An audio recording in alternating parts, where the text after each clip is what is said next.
அஸ்ஸலாமு அலைக்கும். Welcome to my channel Femina cooking life style. இன்றைக்கி என்ன பார்க்க போகிறோம் அப்படின்னா, சண்டே ஸ்பெஷலாக சகர்லேருந்து இஃப்தார் வரைக்கும் என்ன டிஷ் எல்லாம் பண்ணோங்கிறத தான் உங்ககிட்ட நான் ஷேர் பண்ண போகிறேன்.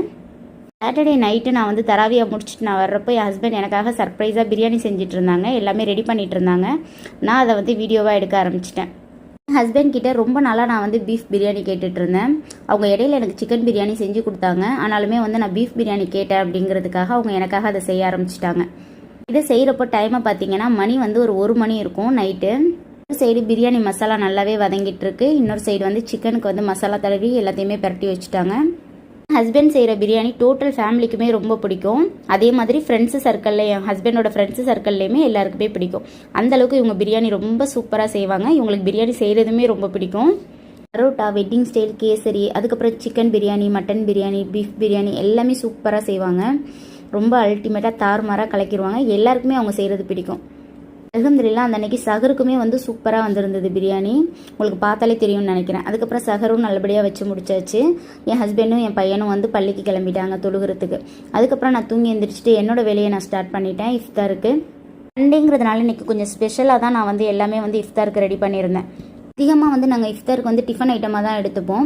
சரி, இந்த வாட்டி சண்டே குழந்தைங்களும் வந்து ஸ்கூல் லீவில் இருக்காங்க, இன்றைக்கி கொஞ்சம் ஸ்பெஷலாக செஞ்சு கொடுக்கலான்னு சொல்லிட்டு தான் இந்த மாதிரி செஞ்சுக்கிறது.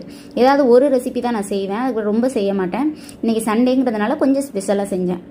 இஃப்தாருக்கு என்னென்ன ரெசிபிஸ் செஞ்சோம் அப்படின்னு சொல்லிட்டு பார்த்துடலாம். பேக்கரி ஸ்டைல் சிக்கன் பிரெட் செஞ்சுருந்தேன். அதுக்கப்புறம் வந்து 3 layer China grass pudding, Hyderabadi fruit cream chaat செஞ்சுருந்தேன். அதுக்கப்புறம் பீஃப் கட்லெட். இது எல்லாமே சூப்பராக ஃபைனலாக செஞ்சு முடிச்சாச்சு. இஃப்தாருக்கு ரெடி ஆயிடுச்சு. இப்போ எல்லாத்தையுமே வந்து ஹாலில் வச்சிடலாம் அப்படின்னு எல்லாமே ரெடி பண்ணி வச்சாச்சு. அதுக்கப்புறம் இது எல்லாமே தான் வந்து அந்த அன்னைக்கு இஃப்தாருக்கு நாங்கள் சாப்பிட்டது சண்டே. என் ஹஸ்பண்ட் எனக்காக சர்ப்ரைஸ் கொடுத்தாங்க. நான் என் ஹஸ்பண்ட்காக சர்ப்ரைஸ் கொடுத்துட்டேன். அவங்க இது எல்லாமே வந்து இருக்குன்னு சொல்லிட்டு எதிர்பார்க்கவே இல்லை. அவங்க வந்து வடை, சமோசா இது எல்லாமே வாங்கிட்டு வந்திருந்தாங்க. நான் இதெல்லாம் இப்படி ரெடி பண்ணுவேன் அப்படின்னு அவங்களுக்குமே தெரியல. இஃப்தாருக்கு நான் செஞ்ச ரெசிபிஸ் எல்லாமே வந்து ஒரு ஹிட்டான ரெசிபிஸ், எல்லாமே சூப்பராக இருந்தது. இன்ஷால்லா அடுத்தடுத்த வீடியோஸ் அது வந்து ஒன்று வரும். நான் வந்து சிக்கன் பிரெட் செஞ்சுருந்தேன். அது பார்த்தாலே உங்களுக்கு தெரிஞ்சிருக்கும் எந்த அளவுக்கு இருக்கும் அப்படின்னு சொல்லிட்டு.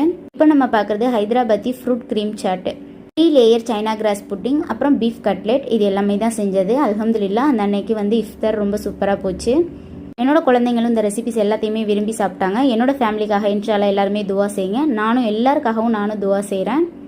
அதிகமாக இந்த ரமலான் மாதத்தில் காசா மக்களுக்காக, பாலஸ்தீன் மக்களுக்காக எல்லாருமே துவா செய்யுங்க.